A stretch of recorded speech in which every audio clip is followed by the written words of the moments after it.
Hello day students, आपका welcome है हमारे channel physics numerical problems and solutions में। तो डे स्टूडेंट्स, प्लीज़ आपसे रिक्वेस्ट है कि हमारे चैनल को ज़्यादा से ज़्यादा शेयर कीजिए, सब्सक्राइब कीजिए और हमारे वीडियोस को लाइक कीजिए। देखिए, आप अगर इसे शेयर करेंगे और लाइक करेंगे, सब्सक्राइब करेंगे तो हमें भी अच्छा लगेगा और हमें सपोर्ट मिलता है इससे। हमें और मोटिवेशन मिलता है कि हम आपके लिए वीडियोस बनाएं और अच्छे और ज़्यादा सॉल्यूशंस वीडियोस बनाएं आपके लिए। तो प्लीज़ आपसे रिक्वेस्ट है कि हमारी वीडियोस को शेयर कीजिए ताकि सभी को बेनिफिट्स हो। ये बिल्कुल फ्री एजुकेशन के लिए हमने स्टार्ट किया है, ताकि कहीं पे भी आपको जाना न पड़े इधर उधर, क्योंकि जो डिफिकल्ट क्वेश्चन हम लोग यहाँ पे सॉल्व करके दे रहे हैं वो आपको कहीं और नहीं मिलेंगे। तो प्लीज आपसे रिक्वेस्ट है कि शेयर कीजिए हमारे वीडियोस को और हमारे चैनल को। तो आज का जो क्वेश्चन है वो क्वेश्चन नंबर 31 है हमारे पास, गेट 2026 का। क्वेश्चन पढ़ लेते हैं पहले। एक हमारे पास मेटल सुपर कंडक्शन जंक्शन है हमारे पास, जो कि कनेक्टेड डीसी वोल्टेज वी से।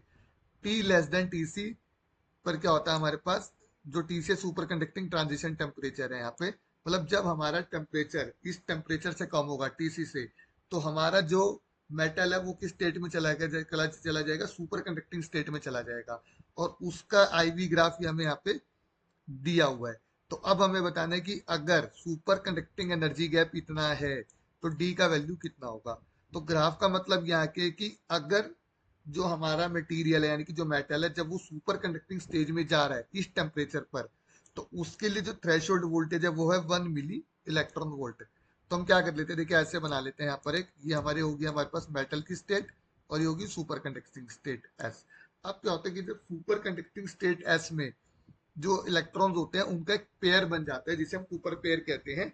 इसमें क्या होता है, इलेक्ट्रॉन्स की स्पिन्स भी अपोजिट होती है और वो एक कॉपर पेयर बना लेते हैं। तो उस पेयर में जाने के लिए जो इलेक्ट्रॉन होता है मेटल से, यहाँ से इलेक्ट्रॉन जाएगा हमारे पास, उसके पास कम से कम इतनी थ्रेशोल्ड वोल्टेज उसको क्रॉस करनी पड़ेगी। ओके।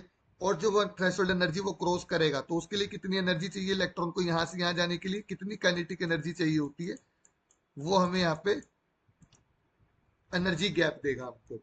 थ्रेशोल्ड वोल्टेज हमारे पास है, तो एनर्जी गैप यानी कि क्या होगा, इतनी एनर्जी चाहिए, यानी कि जो हमारे पास ये एनर्जी गैप है डेल्टा, यानी कि जो डेल्टा है हमारे पास, ये डी जो दिया हुआ है, ये हमारे पास होना चाहिए। तो कितनी एनर्जी गैप हो गई हमारे पास, ये इतनी एनर्जी गैप हो गया हमारे पास ये। तो वीटीएच हमारे पास है और इतनी ही काइनेटिक एनर्जी हमको यहाँ पे चाहिए होती है यहाँ पे। तो काइनेटिक एनर्जी का जो फॉर्मूला होता है हमारे पास, वो कितना हो गया हमारे पास, ई इंटू में वी टी एच। ये ले लेंगे हम यहाँ पर काइनेटिक एनर्जी का। ये बिल्कुल वैसे ही जैसे कि फोटो इलेक्ट्रिक इफेक्ट होता है, बिल्कुल वैसी फॉर्मूला है ये।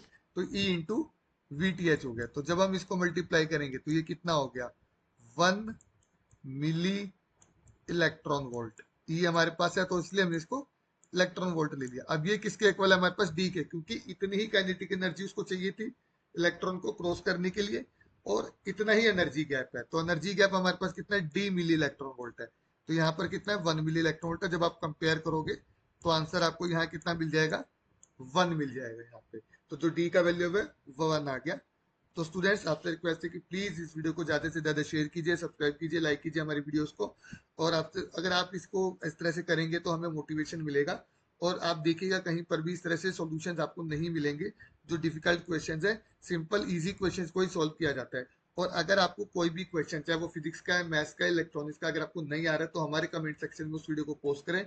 हम आपको उसका सोल्यूशन विद इन 24 से 48 आवर्स प्रोवाइड करेंगे और ये बिल्कुल फ्री ऑफ कॉस्ट रहेगा, हम कोई चार्जेस नहीं लेते इसके लिए।